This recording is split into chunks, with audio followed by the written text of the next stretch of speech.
nos auxiliando, nos abençoando durante toda a nossa reunião, nossos trabalhos, os estudos.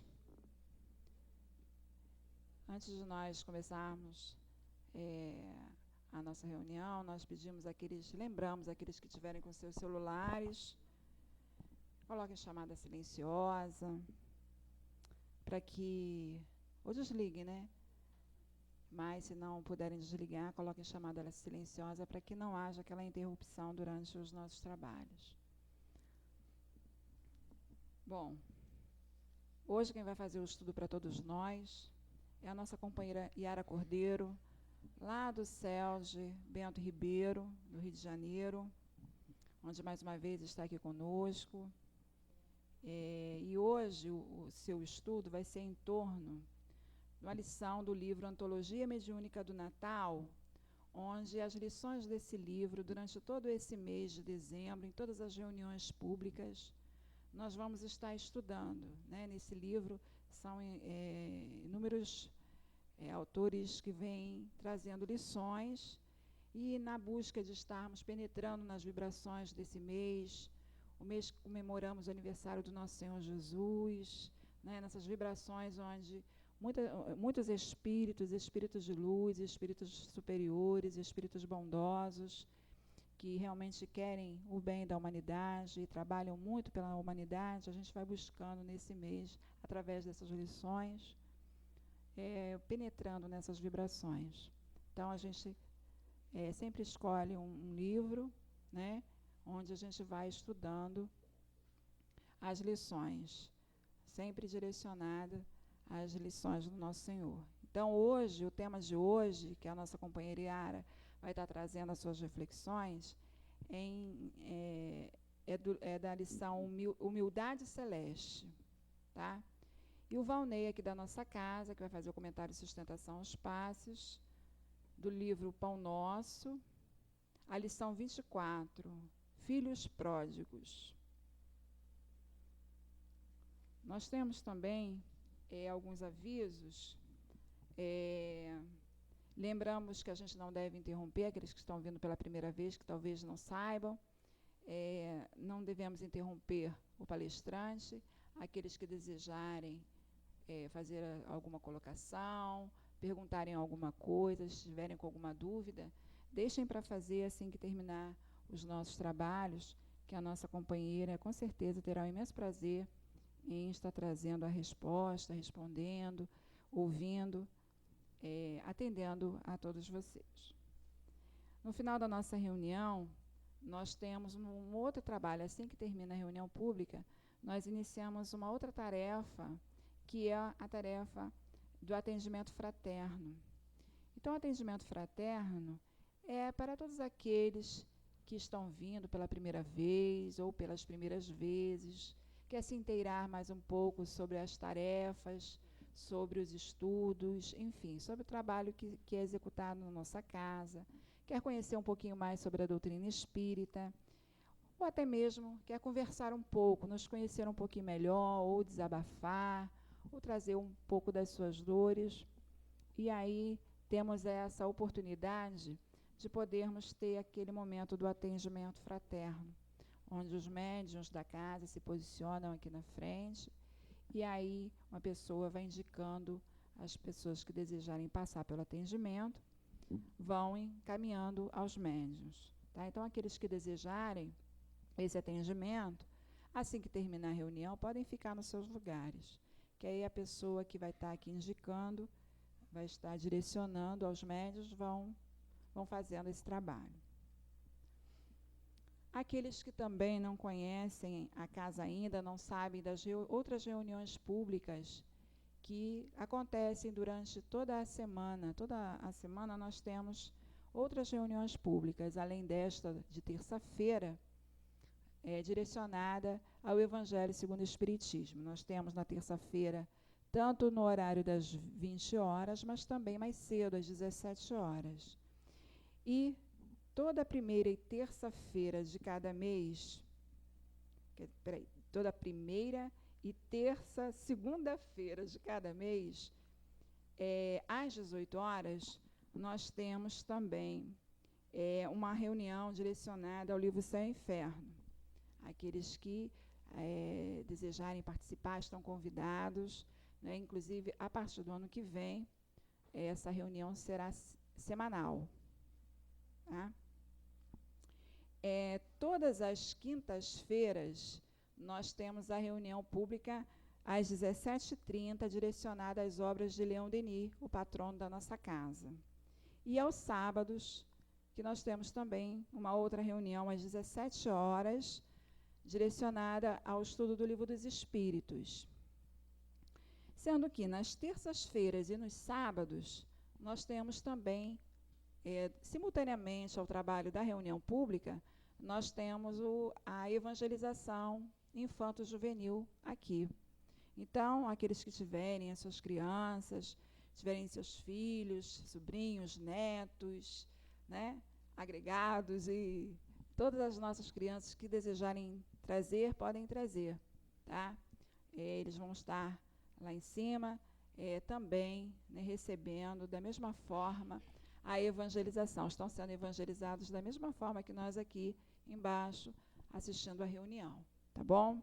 Agora nós vamos fazer a leitura da nossa página, que eu acho que não receberam hoje, né? Nós não tínhamos, alguns receberam, alguns, porque nós não tínhamos página suficiente para todos, né? Nós tínhamos uma pequena quantidade, então alguns vão ter, outros não.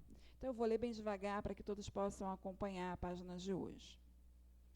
Bom, é uma mensagem de Emmanuel, do livro Antologia Mediúnica do Natal, psicografia de Francisco Cândido Xavier. Humildade celeste. Ninguém mais humilde que ele, o divino governador da terra, podia eleger um palácio para a glória do nascimento, mas preferiu, sem mágoa, a manjedoura simples. Podia reclamar os princípios da cultura para o seu ministério de paz e redenção. Contudo, preferiu pescadores singelos para instrumentos sublimes do seu verbo de luz. Podia articular defesa irresistível a fim de dominar a governança política. No entanto, preferiu render-se à autoridade presente em sua época, ensinando que o homem deve entregar ao mundo o que ao mundo pertence e a Deus o que é de Deus. Podia banir de pronto do colégio apostólico o amigo invigilante, mas preferiu que Judas conseguisse os seus fins lamentáveis e escusos, descerrando-lhe aos pés o caminho melhor.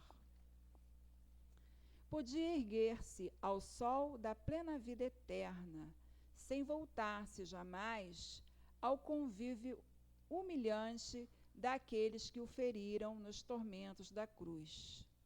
No entanto, preferiu regressar para o mundo, estendendo de novo as mãos alvas e puras aos ingratos da véspera. Podia constranger o espírito de Saulo a receber-lhe as ordens, mas preferiu surgir-lhe qual companheiro anônimo, rogando-lhe acordar, meditar e servir em favor de si mesmo. Em Cristo, fulge sempre a humildade celeste, pela qual aprendemos que, quanto mais poder, mais amplo o trilho augusto aberto às nossas almas, para que nos façamos não apenas humildes pelos padrões da terra, mas humildes, enfim, pelos padrões de Deus. Então, nesse instante, nós vamos buscar elevar os nossos pensamentos a Deus, o nosso Pai Criador, ao nosso Senhor Jesus, aos bondosos espíritos que dirigem, que governam, que amparam esta casa.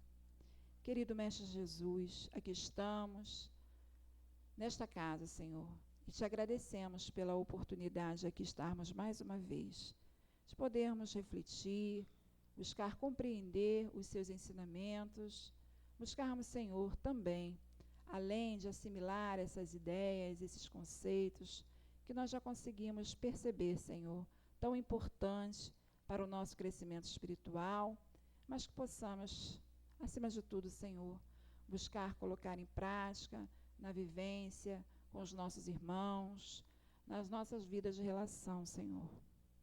Que a Tua paz possa, Senhor, promover na reunião de hoje a nossa tranquilidade, o nosso entendimento, que os bondosos espíritos que tanto nos impulsionam, que dirigem a casa de Leon Denis, Baltazar, Leon Denis, Antônio de Aquino, possam estar nos inspirando, possam estar nos auxiliando, acalmando os nossos corações, mas estarmos cada vez mais atentos às suas informações. Assim, Senhor Jesus, que nesse momento seja em seu nome, que seja em nome desses bondosos espíritos, mas que seja, sobretudo, em nome de Deus, a permissão para darmos por início a reunião e os trabalhos da noite de hoje. Graças a Deus, Senhor. Bom, como eu já havia falado no início, hoje nós não faremos a leitura do Evangelho. Hoje nós faremos um estudo, vamos dizer assim, mais um estudo especial.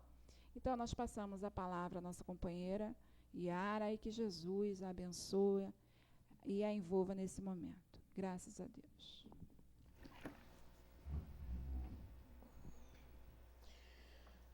Meus irmãos, que em primeiro lugar possamos agradecer a Deus e a Jesus a oportunidade que nos concedem de aqui estarmos para este instante de união de pensamentos e de corações, e que possamos ter uma noite de grande aproveitamento para as nossas aulas. Sempre feliz por aqui estar com todos, participando desses momentos de estudo. E no dia de hoje, nós diremos assim, estamos iniciando todas as nossas comemorações relativamente ao nascimento de Jesus, relativamente ao nascimento do Cristo, uma vez que as casas espíritas vêm buscando cada dia mais despertar em nossos corações a necessidade não só da ideia de Deus em nossas vidas, como também do Senhor Jesus. E deixamos então o mês de dezembro para as nossas reflexões em torno do nascimento do Cristo, do seu significado em nossas vidas. Há uma música que está assim no fundo da mente e que faz parte do cancioneiro atual, em tradução, que diz assim para nós nessa época: então, é Natal. E o que você fez? E tem uma continuidade, que eu não vou cantar, porque senão vocês saem correndo. Mas é uma coisa para nós refletirmos. Ao fazer essa pergunta, então é Natal, ao nos dizer isso e nos perguntar o que você fez, o autor, naturalmente, nos remete a uma situação. O que significa o Natal para nós? É só comemorarmos o nascimento do Cristo? É só pararmos para pensar o Cristo? E pensar o Cristo significa o que em nossas vidas? Eu diria que, chegado o Natal, é um momento, não só das rabanadas, dos presentes, mas é um momento importantíssimo para todos nós. É o de fazermos uma avaliação, em torno de tudo aquilo que foi o projeto feito ano passado para a vivência de um ano novo. O ano já está velho, já está indo embora, mas o que representa esse período do Natal passado até o Natal presente? É mais um instante em que nós vamos pensar no Cristo, e pensar no Cristo significa pensar em tudo aquilo que nos leva a entender o bem, a agir no bem, de conformidade com o seu ensinamento. E quase sempre, neste período, nós verificamos lá a nossa agenda, e avaliamos aquilo que fizemos, estabelecemos como metas a serem atingidas, vamos verificar se realmente atingimos. E chegamos à conclusão que talvez das 10 situações estabelecidas, nem tenhamos saído da primeira, Porque tantas coisas vão acontecendo e vão se atropelando e a gente acaba deixando de lado as outras propostas e diz assim, e agora? Vou reverter tudo isso para o próximo período e tentar realizar. E o interessante é que, na medida em que nós nos percebemos agindo, né, no sentido de efetivamente dar cumprimento àquelas metas que se voltam exatamente para realizarmos todo o bem que já conseguimos realizar, que já conseguimos, né, com o nosso conhecimento, com a nossa vivência, dar um salto para um ponto mais elevado, nós chegamos à conclusão que talvez não tenhamos nem saído do lugar. E aí lembrei-me de uma palavra que está escrita em Mateus, que no seu capítulo 20, versículo 27, que nos diz assim, aquele que quiser tornar-se o maior, seja vosso servo. E o que isso tem a ver com todo esse movimento, com toda essa ideia de Natal? Porque na medida em que nós vamos nos dedicando a realizar o bem, nós dizemos assim, graças a Deus, eu estou me afastando da ideia do homem velho e já estou começando a me perceber uma criatura diferente, uma criatura melhor, uma criatura que já estou aprendendo a dominar os meus instintos e procurar ser efetivamente mais irmão do meu semelhante. E com isso, o que vai acontecer? Estou me tornando melhor. Mas a palavra que Mateus nos traz, aquele que quiser tornar-se o maior, né, e melhor, seja vosso servo. Ou significa dizer, não acreditemos que pelo fato de agirmos no bem, nós vamos nos colocar diante das demais criaturas como sendo aqueles que estamos acima de tudo, né? Nós somos criaturas que estamos gradualmente conquistando os nossos degraus. E aí vale também outro momento para a gente refletir em torno desta posição. Chegou o Natal e o que você fez? Já nos demos conta que estamos finalizando o primeiro ano da segunda década do terceiro milênio. Já vivemos uma década, 2001 a 2010.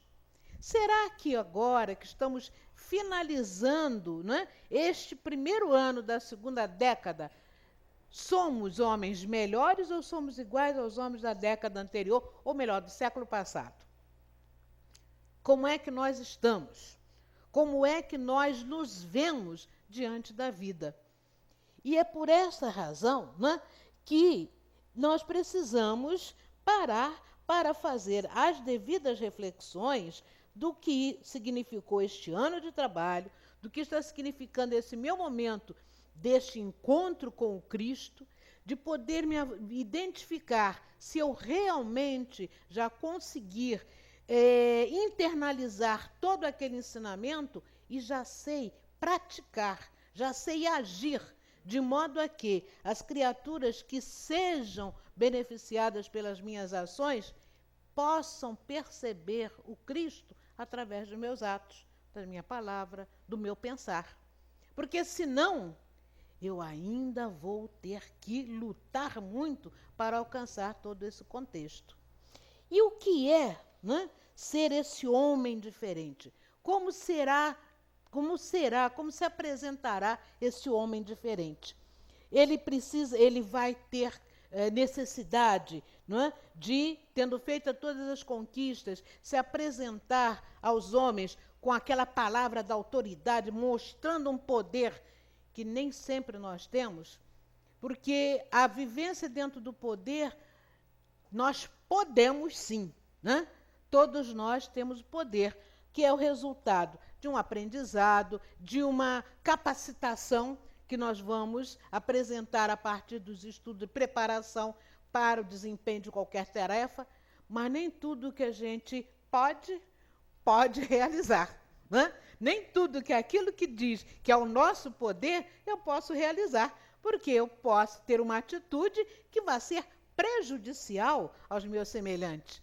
Então, nessa visão de poder, como é que vamos nos colocar, nós vamos entender a ideia da humildade. Por quê? Tendo as condições de realizar os fatos, porque tem a capacidade, é apto a realizar, no entanto, aquele que já se identifica com o bem, aquele que já se identifica com a ideia de fazer ao outro aquilo que eu quero que me faça, eu vou saber dosar esse meu poder. Eu vou saber ter atitudes que me permitam ser tão bom quanto necessário, sem, no entanto, eu apenar o outro. E é isso que nós vamos identificar na figura de Jesus. Vejam que a palavra de Emmanuel, né, o título da mensagem, humildade celeste. E como está a nossa humildade enquanto criaturas, quando nós nos dizemos, né, sou tão humilde, como é que nós entendemos isso? Nós vamos verificar que o entendimento dessa ideia de humildade entre os homens, entre aqueles que ainda caminhamos aqui, está mais relacionado à condição do poder ter, do ter, ao invés do ser. Humilde é aquele que não tem tantos ganhos, tantos bens materiais, mas às vezes o que tem muitos bens materiais, né, não tem, é mais humilde até do que aquele que não tem os bens. Mas por que isso? Porque nós temos que avaliar o espírito que está ali diante de nós e vendo como ele está trabalhando essa sua relação com os bens, com o poder e com o servir acima de tudo. Quando é que nós estamos conseguindo essa identificação, essa equiparação? Então, nos mostra Emmanuel que o Senhor Jesus, se nós avaliarmos a sua presença e vê-lo como homem entre nós, ele foi um homem excepcional. É um homem superior, é um homem excepcional. Por quê? Embora ele veio com toda uma autoridade, ele veio com toda uma capacitação, ele veio com todo um poder que talvez só no olhar ele fosse capaz de desfazer qualquer ação que fosse prejudicial, não só a si, como a toda a sociedade. E, no entanto, o que é que a gente observa? Com toda a autoridade de que era possuidor, a atitude daquele homem foi a mais singela, foi a mais simples, foi, como nós vamos dizer assim, a mais humilde que nós podemos identificar. Porque, sendo capaz, não é, de dizer aos ventos, lá no lago, acalma-te, para que os seus companheiros, os pescadores, não ficassem mais em desespero, se aos ventos ele pôde acalmar, fazer com que tudo voltasse a ficar sereno, o que mais não poderia fazer esse homem junto a todos nós, junto a toda uma sociedade? Então, nós vamos ver que ele soube sempre dosar, ele soube sempre agir com equilíbrio, ele sempre soube agir com todo o controle necessário a fim de que aquilo que ele realmente veio realizar, que foi nos passar o ensinamento da lei de Deus, pudesse chegar aos nossos corações, pudesse chegar a nós com entendimento e, apreendendo esses ensinamentos, nós então buscássemos agir como ele. E é muito interessante avaliar essa posição de Jesus, porque nos vai falar o nosso irmão X, no livro Pontos e Contos. Tá? Quem quiser depois pode procurar. É a lição 25. Vocês não reparem não, porque o meu livro agora ele é bem assim nas folhinhas, senão não posso carregar. Fica muito peso. Mas, irmão X, ele nos traz uma situação bastante interessante. Ele fala de um momento em que o velho Simeão tem um contato com Jesus menino, lá onde ele se encontrava com Maria e José. E o que acontece? Diz assim o nosso irmão X. O velho Simeão, homem justo e temente a Deus, que é mencionado no Evangelho de Lucas, após saudar Jesus no Templo de Jerusalém, toma-o nos braços acolhedores e dirige-lhe palavra com discreta emoção. Então ele pergunta aquilo que talvez nós, nos dias de hoje, ainda fizéssemos essas mesmas perguntas. Celeste menino, por que preferiste a palha humilde da manjedoura? Já que vens representar os interesses do eterno Senhor na terra, como não vestistes a púrpura imperial? Como não nasceste ao lado de Augusto Divino para defender o flagelado povo de Israel? Longe dos senhores romanos, como advogarás a causa dos humildes e dos justos? Por que não vieste ao pé daqueles que vestem a toga dos magistrados?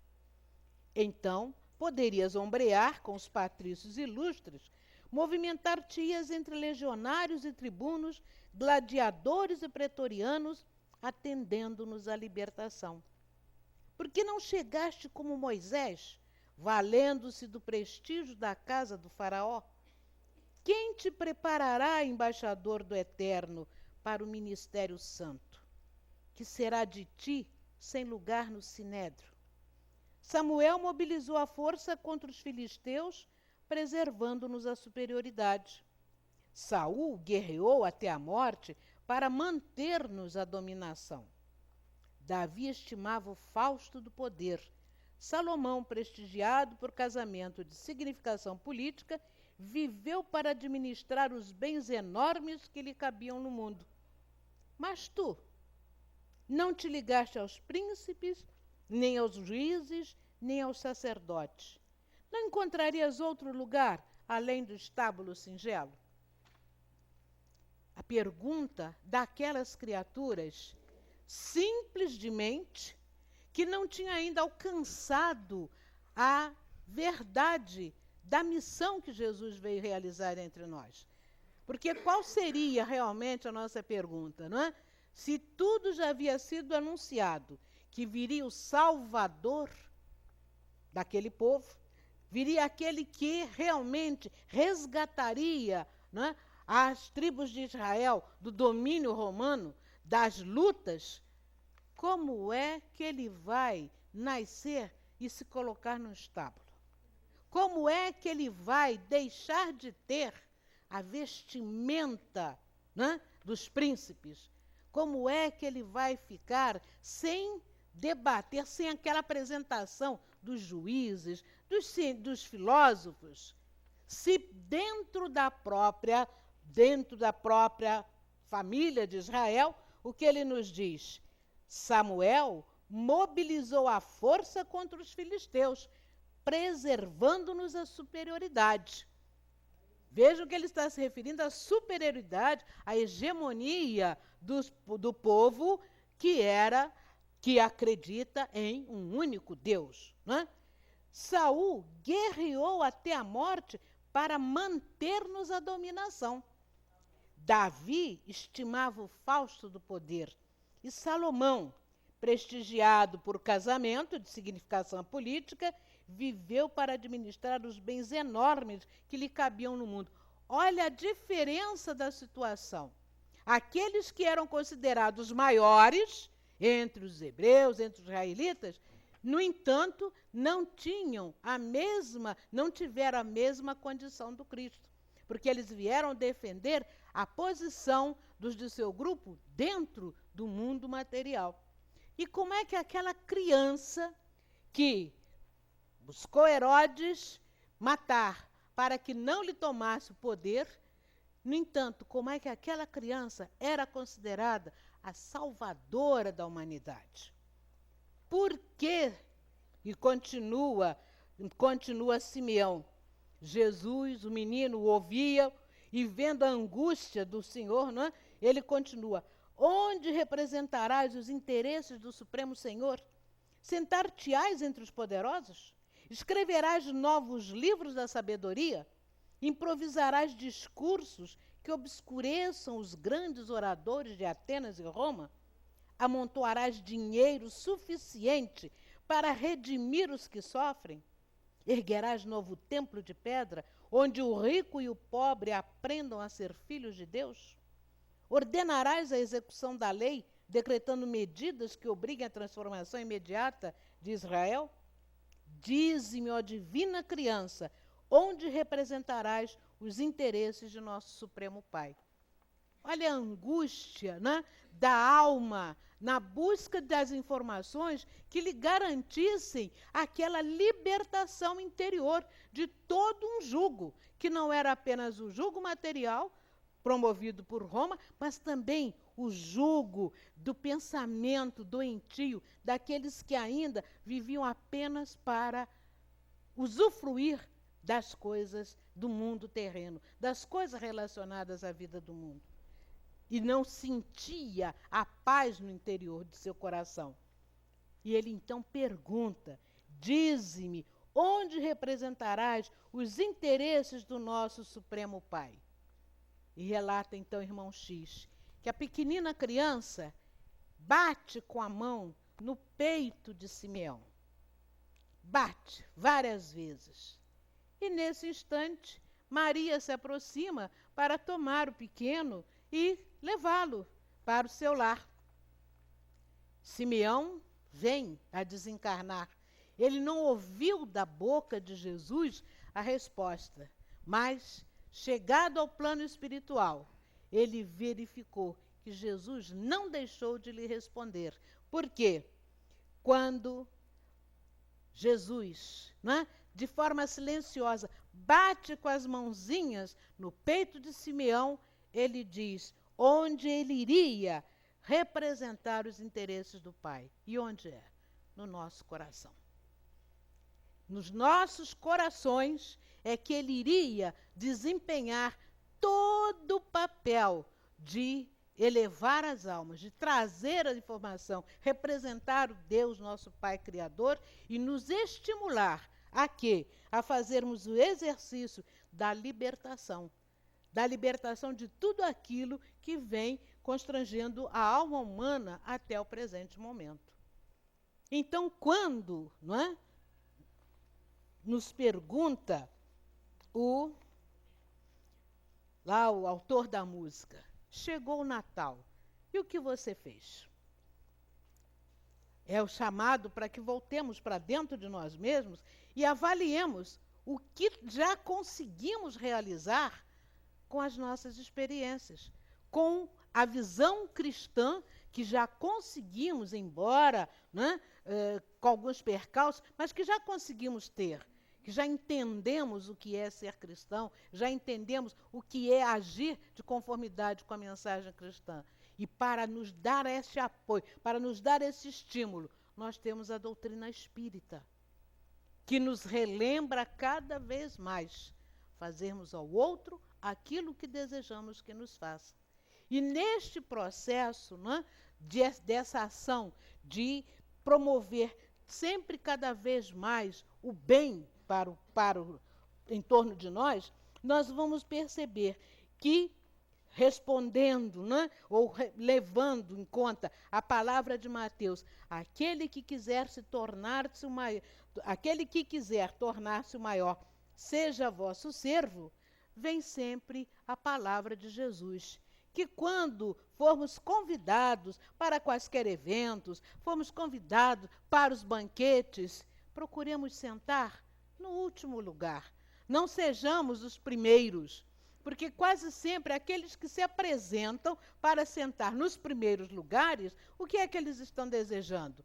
Apenas autopromoção, apenas serem vistos, esquecidos de que o dono da casa tem também a sua preferência em relação aos convidados. Mas, quase sempre, os homens, o que fazemos quando somos convocados para qualquer situação? Queremos o destaque. E no momento em que nós estamos assim nos posicionando, estamos fazendo valer muito mais o orgulho, a vaidade, o egoísmo, que ainda são os elementos a prejudicarem as nossas caminhadas. aquele que se coloca, em geral, lá no fundo do salão, que se coloca um pouco afastado, ele é visto por quem tem olhos de ver, por aqueles que já conseguem identificar a sua capacidade. E, desta forma, é trazido à frente por aquele que fez o convite. Então, desta maneira, nós vamos observar que uma das primeiras condições para mostrarmos, para efetivamente fazermos ser visível a nossa humildade, é nunca nos tornarmos aquele que se coloca logo à frente. Porque, quando assim também nos posicionamos, o que vai acontecer? Quase que nós queremos impor, queremos fazer exercício desse poder que está em nós, mas que poderá ser prejudicial a nós mesmos. Então, dessa maneira, o não ser o primeiro, né? Não ser aquele que vai se colocar em primeiro plano, é o que efetivamente nos compete realizar, fazer esse exercício de agirmos de modo a que aquilo que resulte da nossa boa ação, aquilo que resulte da nossa ação dedicada, da nossa palavra, do estímulo que dermos às pessoas, todos esses fatos efetivamente nos fazer com que sejamos reconhecidos, mas, acima de tudo, avaliar o quanto conseguimos já nos diminuir, já nos, vamos dizer, sobrepormos a nós mesmos, né? Afastarmos-nos de todo o processo do foco de luz e fazer valer a situação do outro, mostrar o valor do outro, que é o grande trabalho que Jesus veio fazer. Porque, vejamos bem, ele, em momento algum, ele disse palavras que depreciassem os seus inquiridores, mas, em compensação, fez com que eles refletissem naquilo que traziam em si para modificarem-se mais adiante. Não foi isso que ele fez com Judas? E nos diz aqui a página, né, que podia banir de pronto do colégio apostólico o amigo invigilante, mas preferiu que Judas conseguisse os seus fins lamentáveis e escuso, descerrando-lhe aos pés o caminho melhor. E por que isso? Porque Judas, nós sabemos bem, ele estava equivocado quanto ao objetivo da presença de Jesus entre nós. Pois se ele que vinha salvar toda a sua comunidade, ele tinha que assumir, ele tinha que ser o guerreiro. Mas a guerra de Jesus era a guerra silenciosa, não aquilo que Judas esperava. E Jesus fez com que ele gradualmente fosse compreendendo e reconhecesse o seu erro. E jamais Jesus disse: você é quem vai me trair, você é quem vai me levar para o sacrifício. Apenas via nele o filho, o irmão equivocado, mas deu-lhe todas as condições para que mais adiante ele pudesse se superar. Então, dessa forma, nós vamos observar que sejam aqueles que detêm a inteligência, desenvolvendo a inteligência e agindo de conformidade com essa inteligência, e sejam aqueles que, ainda sem grandes conhecimentos, mas que tenham a disposição, tenham um sentimento renovado, tenham um sentimento que vai impulsionar todas as obras para o bem, vai nos dizer Emmanuel também, agora no livro da Esperança: todos caminham subordinados às mesmas leis, elevando-se hoje alguns para descer amanhã, e outros tantos para elevarem-se e seguirem adiante. E essas situações, nós vamos ver que a própria vida faz com que as criaturas que em alguns momentos se tentaram, ou se projetaram de alguma forma, hoje estão quase que esquecidas. Quem é que vai lembrar de todos aqueles que utilizaram a coroa para demonstrar o seu poder nos seus reinados? São poucos os que nós nos lembramos, não é? Mas ainda assim avaliamos os seus esforços e vemos as suas dificuldades. Outros, pessoas de renome, que mostraram grande desenvolvimento intelectual. No entanto, se não formos pesquisar lá dentro da nossa cultura para saber o que eles fizeram, talvez não tenhamos, digamos, vamos dizer assim, eu nunca ouvi falar dessa pessoa. E vocês me deem licença de trazer aqui algumas palavras de pessoas que disseram o que puderam dizer com base na ciência. Trouxeram a sua contribuição? Trouxeram, mas, como espíritos, seremos aqueles que vamos retornar à vida para o aprimoramento. Vejam só. Quem imagina que a transformação do átomo possa ser uma fonte de energia está falando bobagem. Isso foi dito em 1930. Por Lord Rutherford, descobridor da fissão nuclear. O abdômen, o peito e o cérebro vão continuar para sempre longe da intrusão do cirurgião sábio e humano. Hoje nós trabalhamos com célula-tronco, né? Hoje nós já trabalhamos com outras coisas. Isso foi dito em 1873 pelo cirurgião extraordinário da Rainha Vitória, Sir John Erik Erikson, homem de conhecimento.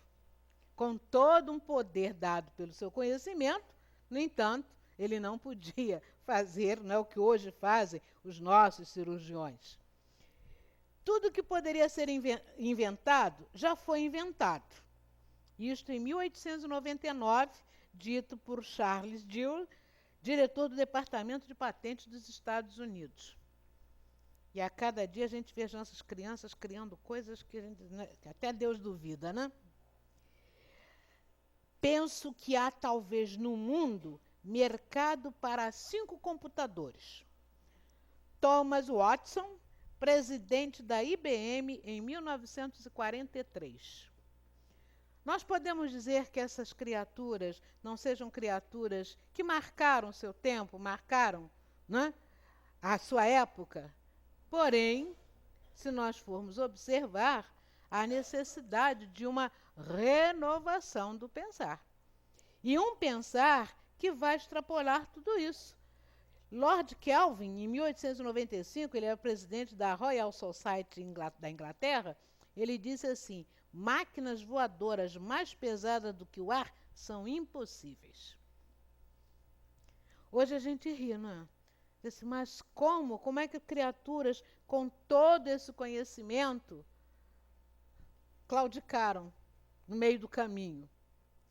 Aí a gente para e reflete na imagem trazida pelo Evangelho. Bem-aventurados os pobres de espírito. Porque os pobres de espírito são aquelas criaturas singelas, são aquelas criaturas, não é, que não ficam soberbas pelo seu conhecimento intelectual, mas elas saem em busca daquilo que a sua alma pode trazer a benefício do outro. Nós não estamos criticando esses homens, não é que isso nos disseram, mas avaliando como, diante desse contexto, nós ainda precisamos andar muito à busca da realização que, como espíritos, conhecedores da mensagem do Cristo, do seu exemplo, e vendo que, com aquela passagem tão singela, hoje, né, 3.000 anos, nós não conseguimos esquecer o Cristo. Outros homens já devem ter reencarnado, estão aí com outros nomes, podem estar até trabalhando em expandindo aquele conhecimento anterior, nós não os reconheceremos, mas a Jesus, nós não deixamos de nos referir a ele. Nós continuamos sempre buscando nele o grande exemplo para darmos também continuidade, um direcionamento ao nosso caminhar.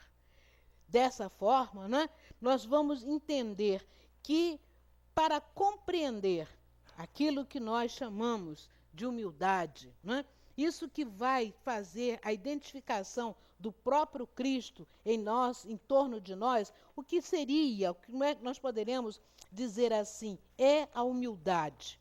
E Joana de Ângeles, na obra Florações Evangélicas, ela diz assim para a gente, que a humildade, em última análise, representa submissão à vontade de Deus, doação plena e total às suas mãos, deixando-se conduzir pela sua diretriz segura que governa o universo. Humildade é deixarmos, né? É seguirmos exatamente, seguimos exatamente tudo aquilo que o divino amor traz para os seus filhos dentro deste universo, a fim de que nós possamos prosseguir caminhando, cumprindo as suas leis, cumprindo exatamente as suas leis, para que, desta forma, né, haja esta harmonia, haja este equilíbrio que continuamos a identificar neste nosso próprio universo. Enquanto o universo, no seu conjunto, né, no seu contexto geral, caminha sem quaisquer desvios de rota, estão aí os astros, né, todos esses mecanismos naturais criados por Deus, só nós, os homens, dentro da nossa vida, né, na área bem restrita do nosso viver, somos aqueles que prejudicamos e que atrapalhamos essa harmonia. E isso quer dizer o quê? Por que nós ainda atrapalhamos? Por que nós ainda criamos tantos distúrbios? Por que nós ainda, não é, priorizamos, acima de tudo, o aparecer, não é, o ter, do que propriamente o ser filho de Deus? Por que nós queremos entrar em confronto com os nossos irmãos de caminhada e acharmos-nos os melhores em tudo? Porque o homem, né, a criatura humana, ainda vive dessa forma. Vou me referir à palavra dos nossos benfeitores espirituais, porque nós ainda sequer reconhecemos Deus como nosso Pai. Sequer conseguimos reconhecer Deus como nosso Pai. Sequer conseguimos identificá-lo, sequer conseguimos conceber a sua ideia. Lá no Centro Leon Denis, fiquei incumbida, ultimamente, de retirar, através da internet, solicitações que vêm de variados pontos, não só do Brasil, às vezes vêm do estrangeiro, pedidos de orientação, consultas e outras coisas mais. E, ultimamente, tem umas 3 semanas, mais ou menos, nós recebemos um pedido de uma brasileira que mora na Alemanha.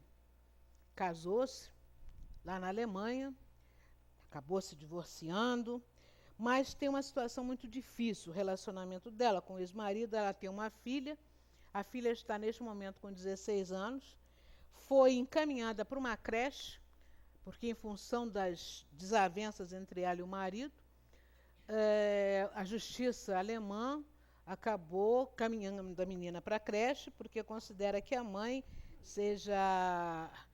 não tenha poder, ou seja, uma irresponsável, embora se perceba perfeitamente nas suas muitas perspectivas, nas suas muitas informações, que ela é daquela pessoa assim, extremamente ansiosa, uma pessoa que está sentindo, sem rumo. Está trabalhando, tentando trabalhar para garantir uma maneira de mudar de um lugar para outro e ter a filha junto dela. Então, ela relatou o seguinte, que a filha, eu vou passar o fato porque é distante, mas para que a gente possa raciocinar. Então, ela disse que a filha está numa creche, que, segundo a filha, nessa creche, o prédio, aconteceram muitos crimes. Então, a menina, durante a noite, ela vê os espíritos rondando pelo ambiente. Diz ela que isso vem desde 1500. São, assim, situações que a menina tem a mediunidade, mas o que acontece?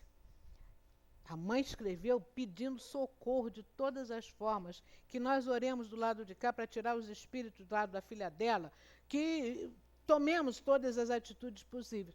Então a gente diz assim, filha, a primeira coisa, quem tem que orar é ela. Não que nós não façamos as orações, não façamos o socorro, mas ela tem que criar uma barreira, né, protetora, desvencilhando-se destas ações, dessa percepção, criar em torno dela como que um véu que impeça que ela perceba e ajude, de uma certa forma, esses espíritos. Então, sempre para ela, você diga à sua filha para fazer toda noite a prece antes de dormir. Você também em casa, faça uma vez por semana ou duas um culto do Evangelho, leia, estude. Ela escreve, se a gente responde de manhã para ela, à noite a gente já tem outra resposta dela. O negócio é assim, para vocês sentirem como é a angústia da pessoa. Então ela diz assim, não adianta eu dizer para minha filha para fazer oração, porque ela diz assim, para quem? Ela diz assim, faça oração para Deus. Quem é Deus? Tem 16 anos. Quem é Deus?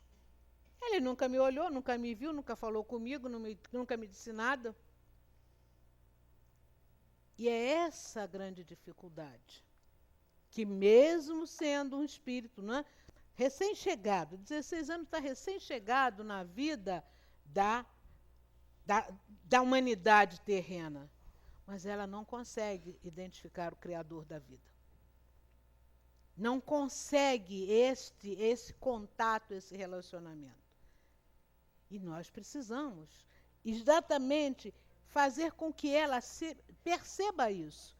A vida, o pai carnal, né, ele só lhe deu o corpo físico, mas ela é espírito. Ela é filha de Deus. Ela precisa ter essa noção para poder, até mesmo nos seus estudos, no seu caminhar, compreender como agir dentro da escola onde ela está, dentro da creche, porque os conflitos são muito grandes com a diretoria da creche, mas que ela possa entender e dar um passo adiante na busca da sua própria tranquilidade. Então, dentro desse contexto, a gente observa por que razão ainda é tão difícil nós encontrarmos as criaturas que, dizemos assim, são humildes.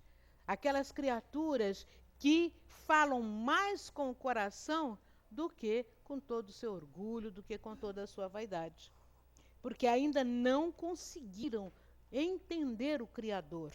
E em não entendendo o Criador, o que é que vai acontecer? Quando é que essas pessoas vão saber agir com beneficência? Quando é que essas pessoas vão saber perdoar? Quando é que essas pessoas vão agir efetivamente com bondade? Pois se ela não consegue nem encontrar isso dentro dela, não consegue essa percepção da relação com Deus, e, no entanto, lembremos-nos que Jesus, em todos os momentos difíceis, ele estava em estado de oração. Ele elevava o seu pensamento a Deus. Ele se punha perfeitamente e se isolava das criaturas em volta, porque entrava em comunhão com Deus, e a ele pedia todo o amparo, e a ele entregava aquelas almas que estavam ao seu lado, para que fossem também sustentadas e amparadas. E Jesus não fazia isso alardeando a sua condição de arquiteto do planeta, pois foi ele o construtor do planeta. Tem toda a autoridade sobre as coisas e sobre as criaturas. E, no entanto, nós vamos ver que ele nos deu uma das maiores lições, e que foi dita aqui na nossa página, né? Ele fazendo com que nós aprendêssemos a dar ao mundo o que é do mundo e dar a Deus o que é de Deus. E como ele deu ao mundo o que era do mundo? Submetendo-se às leis dos homens. Ele jamais invocou para si a lei de Deus, mas submeteu-se com tranquilidade àquilo que era a lei dos homens. Dar à terra o que é da terra e dar a Deus o que é a Deus. E ao que ele deu a Deus? Deu a sua integridade espiritual. deu a sua condição de espírito elevado, que mantinha o contato com o Criador e, dessa forma, sabia exemplificar, sabia agir em decorrência dos ensinamentos do próprio Pai. E é isto, né, que nós vamos perceber que a chegada do Natal nos traz como convite à reflexão.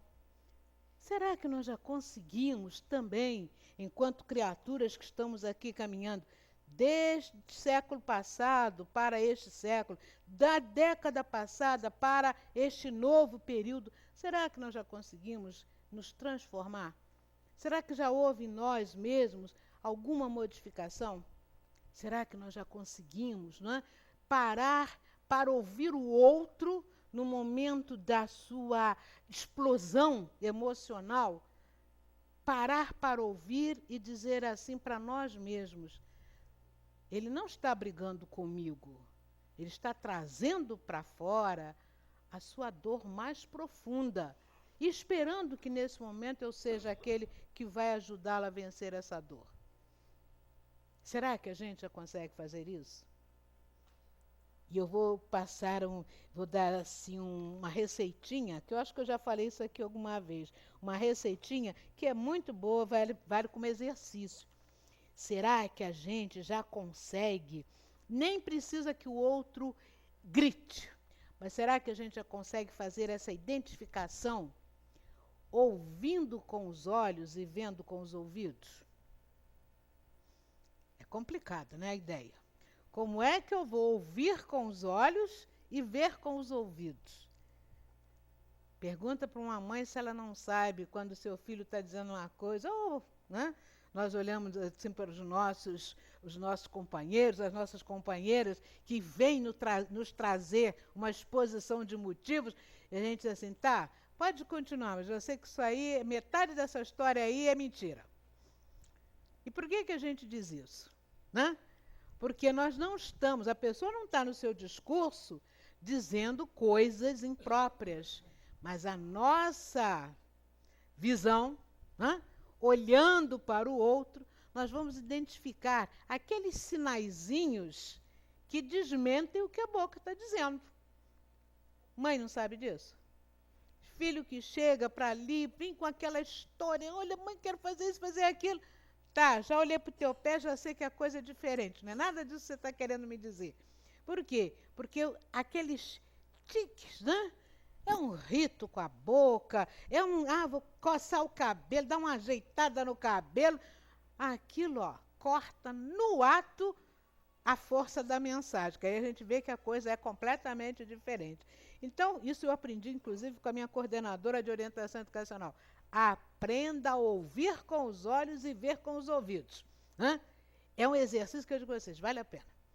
E a gente consegue, nestas horas, ouvir o grito de dor inarticulado.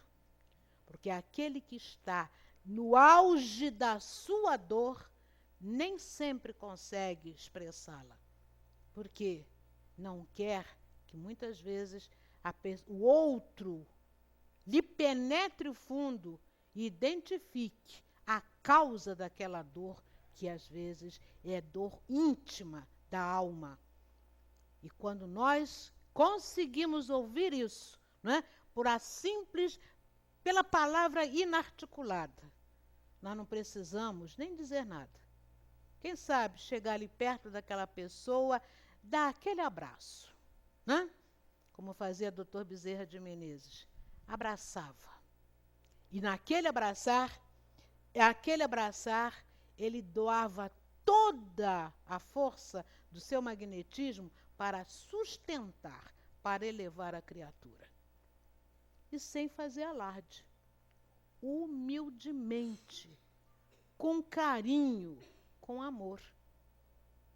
Às vezes a gente olha uma pessoa, chega, não é? No nosso ambiente da casa espírita, quantas pessoas chegam num estado quase que desespero, falam uma coisa, mas se nós olharmos com bastante atenção, nós vamos ver que aquilo está mascarando uma outra realidade. E nós conseguimos, com um simples toque, singelo. Bota a mão no ombro. Vamos conversar um pouco. Vamos oferecer o nosso ouvido para realmente ela perceber que pode extravasar. Que às vezes a pessoa não precisa de nada, ela só precisa tirar de dentro de si aquilo que a está incomodando.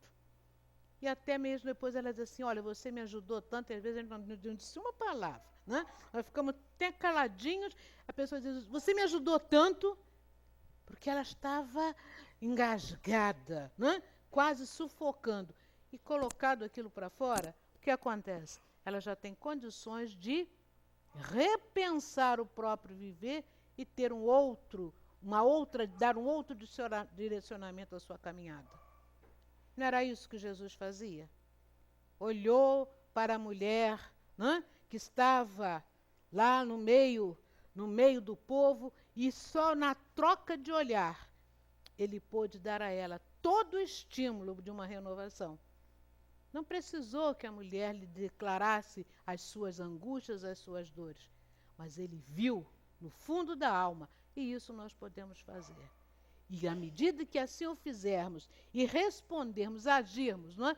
Com todo o amor que já está em nossos corações, com todo o carinho, com toda a dedicação, mas com aquela certeza de que estamos cumprindo o nosso dever de cristãos e exercitando a lei maior, amar a Deus sobre todas as coisas, porque estamos amando a Deus através do nosso irmão e ao próximo como a nós mesmos, nós teremos dado um passo para que os próximos 9 anos dessa nova década nos encontrem como homens diferentes, como homens que estaremos muito mais contribuindo para a paz e a harmonia dentro da sociedade do que daqueles que ainda estão incentivando as guerras, aos infortúnios e à infelicidade. Então, meus irmãos, chegou o Natal e o que você fez? Hã? É um tempo novo. Vamos rever lá a nossa agenda, né? As nossas tabelas, vamos ver lá o que nós estabelecemos para realizações e o que não tivemos possibilidade de ter feito neste ano, coloquemos, né, como prioridade para o próximo período e façamos, acima de tudo, todo o bem que nós já pudermos fazer, porque é isso que Deus e Jesus esperam de nós. E a todos um bom Natal. Um Natal de paz, um Natal de harmonia, um Natal de bastante riquezas no coração de cada um de vocês.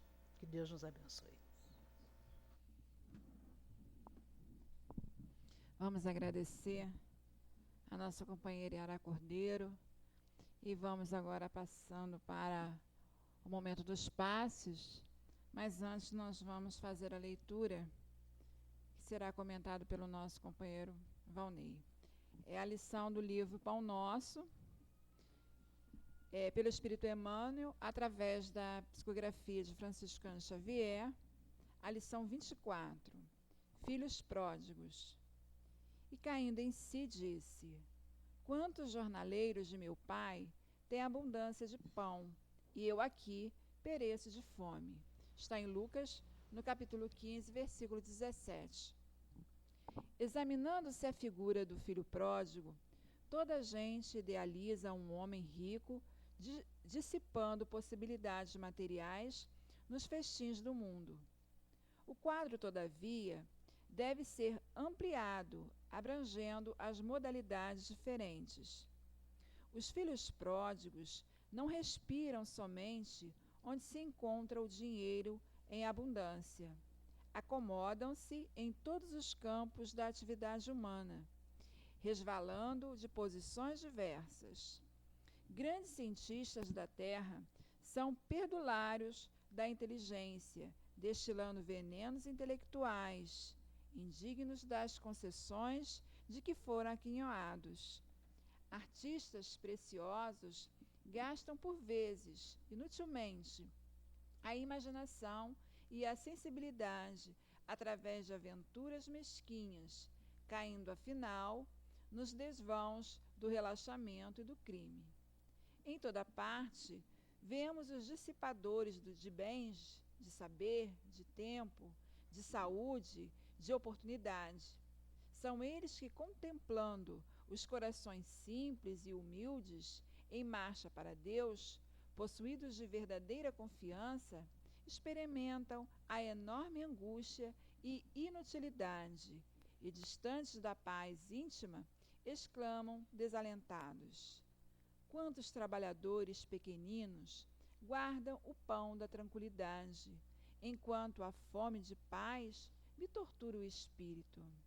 O mundo permanece repleto de filhos pródigos, e de hora a hora milhares de vozes proferem aflitivas exclamações iguais a esta. Então, neste momento, nós pedimos aos médiuns que vão se posicionando para o momento do passe, nós lembrando sempre a presença do meigo Nazareno, o nosso Senhor Jesus, a nos auxiliar, nos amparar, a trazer as suas vibrações, emanar suas vibrações de amor e de misericórdia aos nossos corações. Assim, Senhor, nesse momento que estaremos iniciando o momento do passe, que possamos, Senhor, receber o alívio do nosso corpo físico, do nosso corpo espiritual, que as energias que vamos recebendo, Senhor, possa realmente atender às nossas necessidades maiores, Senhor. Que os médiuns aqui presentes possam ser instrumento do Teu amor, da Tua misericórdia, da Tua paz. Então, Senhor, que seja em Seu nome, mas que seja, antes de tudo, Senhor, em nome de Deus, possamos iniciar o momento dos passes. Graças a Deus.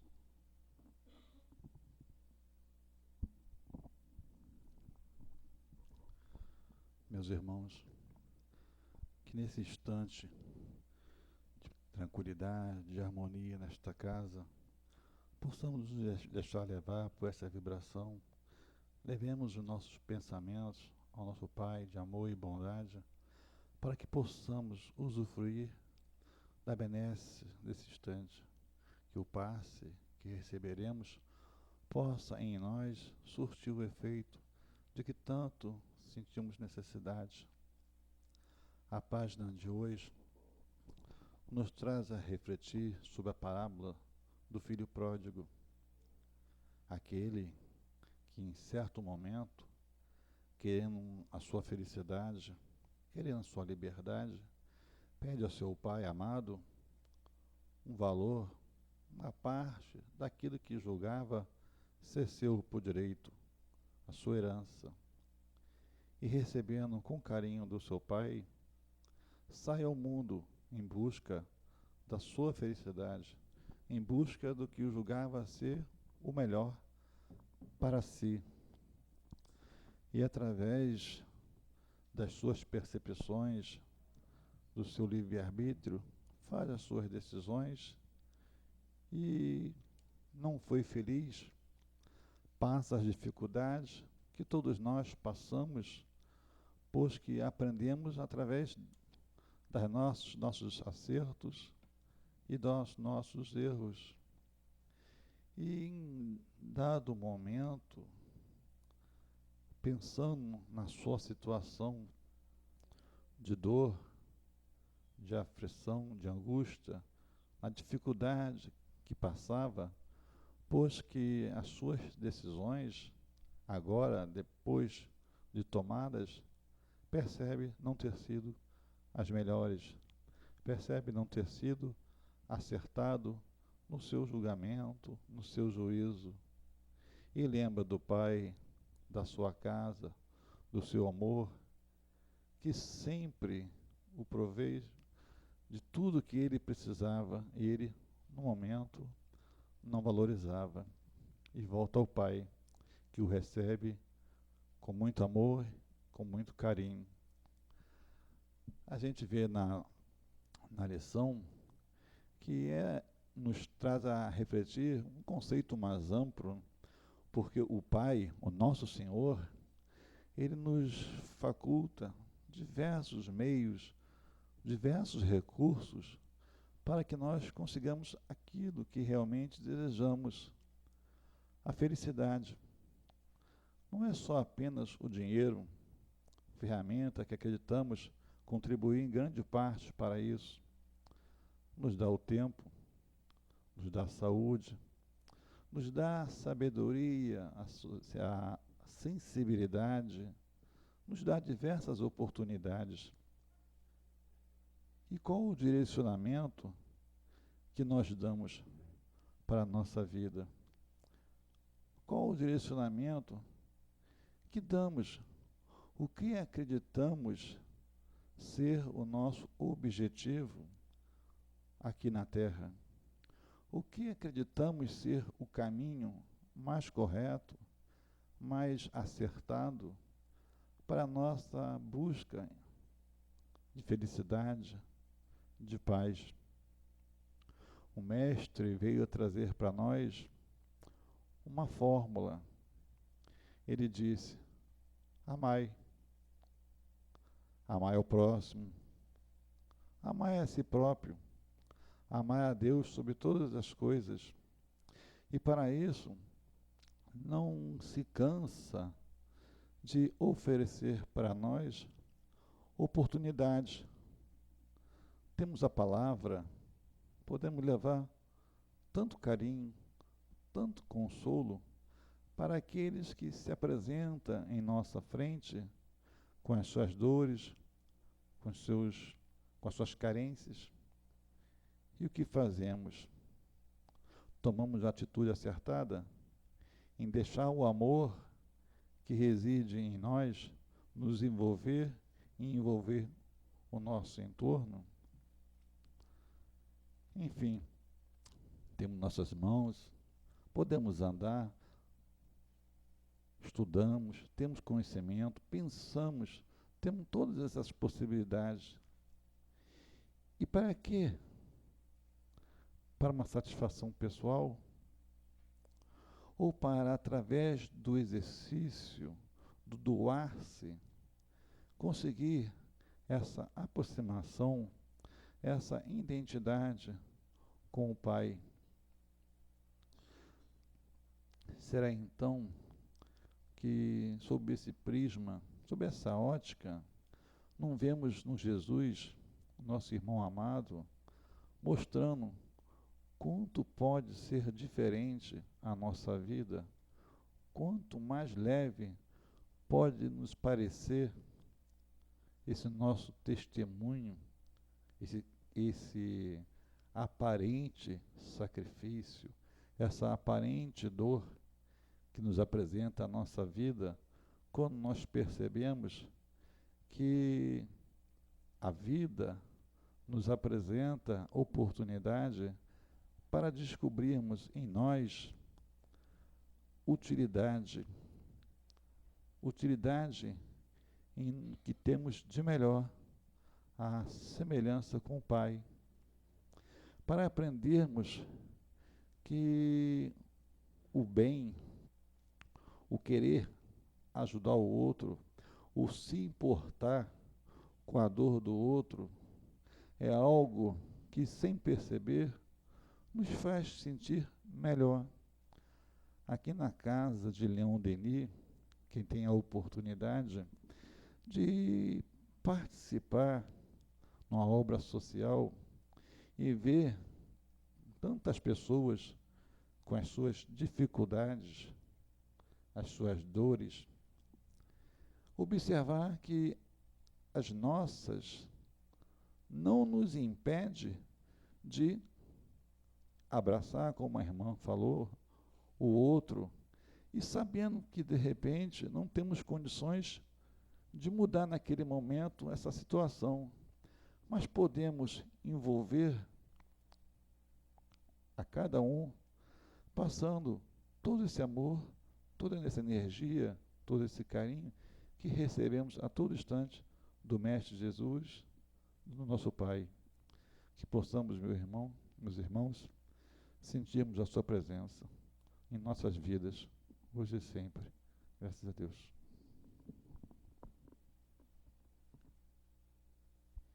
Graças a Deus. Vamos buscar manter as vibrações, mentalizando sempre a paz, envolvendo a todos nós, o nosso Senhor Jesus nos amparando. E vamos, nesse momento, vamos ouvir uma palavra do plano espiritual.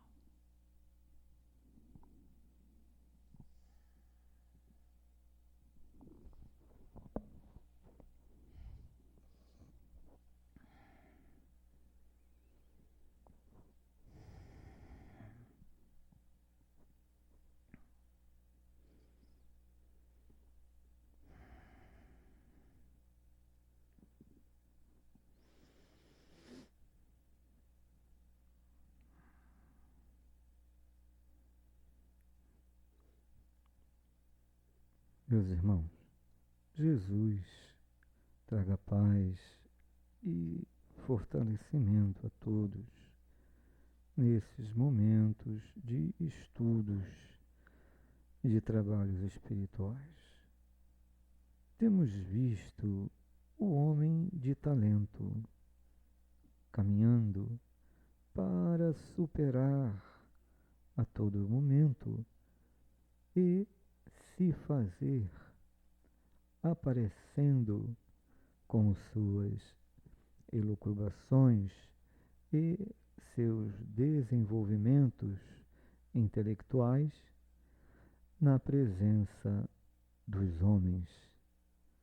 Temos visto o homem de talento observar na sociedade que os valores que vivencia para se demonstrar a todos, reportando-se às riquezas transitórias. Temos visto o homem de talento ainda nas religiões, buscando através da posição sacerdotal, da posição diretora ou da posição de elevação espiritual, querendo impor suas leis, querendo colocar os seus mandos, querendo se representar o enviado, o mensageiro. Temos visto tantos homens de talento buscando a expressão do que eles estão querendo para com o convívio dos homens. Mas, caros irmãos, o homem de talento para Deus é aquele que mais se rebaixar diante das necessidades humanas. O homem de talento para Deus não se eleva para os homens, mas se rebaixa, buscando servir a todo momento.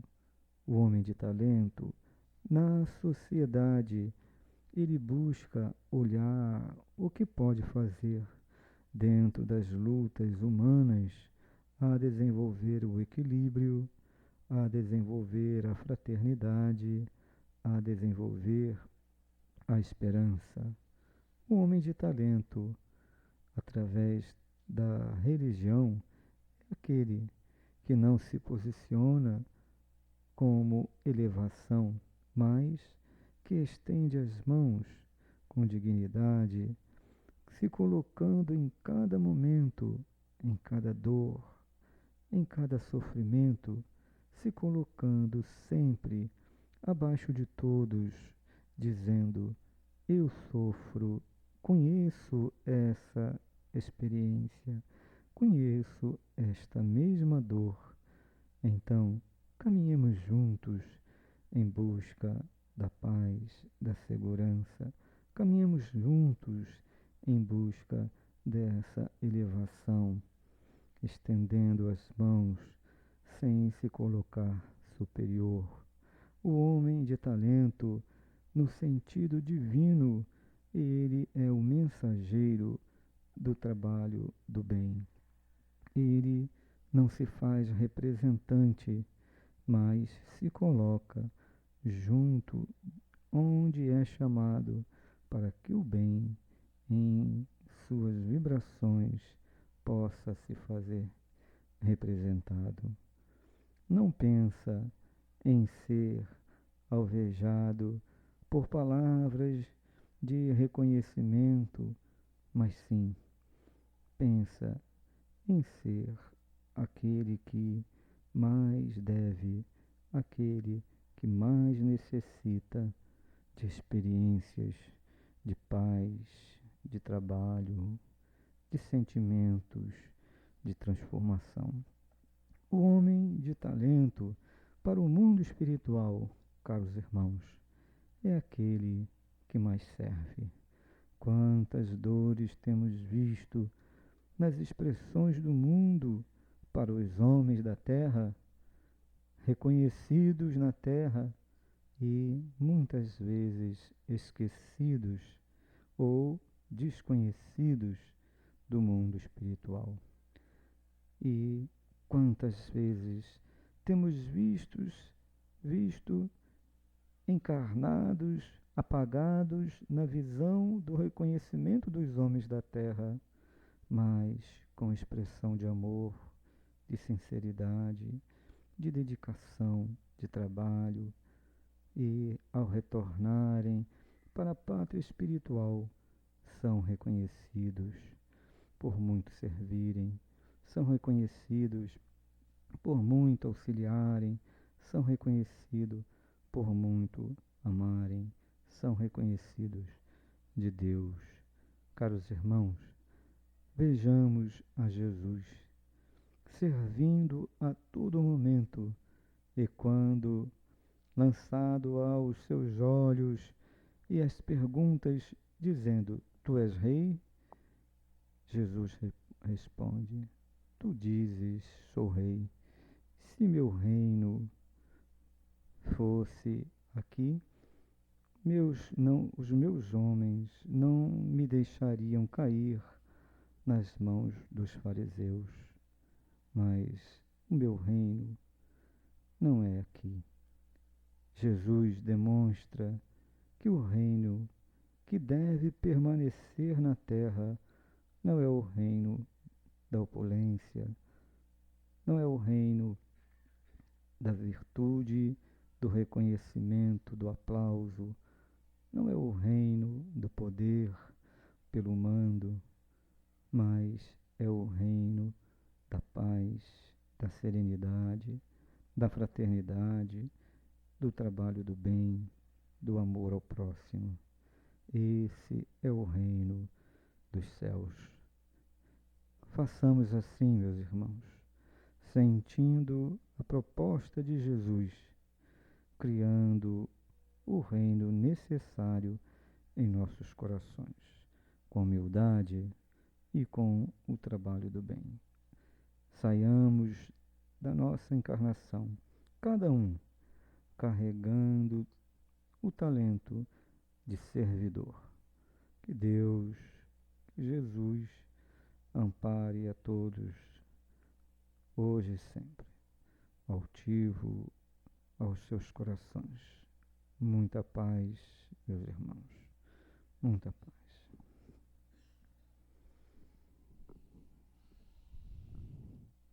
Agradecemos, Senhor Jesus, por todas as orientações que recebemos esta noite.